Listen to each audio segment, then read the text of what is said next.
Today we will be looking at the world history. So 6,000 years ago, that is when Prophet Adam used to live here. Then 5,000 years ago, this is when Prophet Noah used to live here. 4,000 years ago was Prophet Ibrahim, who later had sons who were Prophet Ishaq and Prophet Ismail. This is when the pyramids were built in Egypt. 3,500 years ago, that is when Prophet Musa and Prophet Harun was here. 3,000 years ago was when there was Prophet David and Prophet Solomon as well, and later on, 2,500 years later, that is when Rome was founded. 2,400 years ago, that is when Alexander the Great used to rule in the Greek and Roman Empire.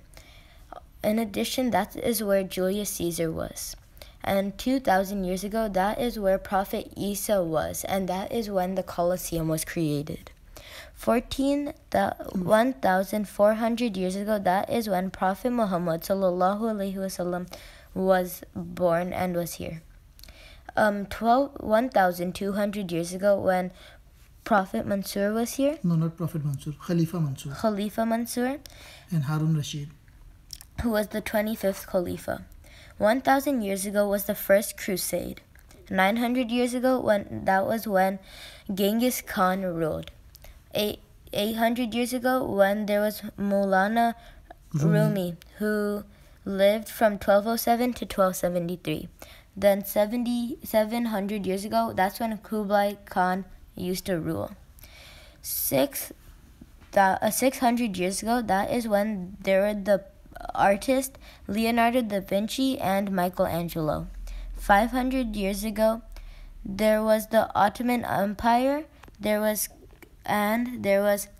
is when Columbus explored America and found America. That is also when Shakespeare was that's when Shakespeare was born. 400 years ago was when there were Babur, Humayun, then Jahangir, then Aurangzeb, and then British rule happened in India. Whereas in United States was founded in 1776, and at that time Washington was the first president. At that time they have got Benjamin Franklin, Hamilton, Jefferson. So they were the founding fathers of this country. And then the Civil War was fought around 1860, and the Lincoln was the president in this country. Newton came around 1700, and in late 1700 Napoleon was the France ruler, and then in 1900 the important person was Einstein as a scientist. Thank you.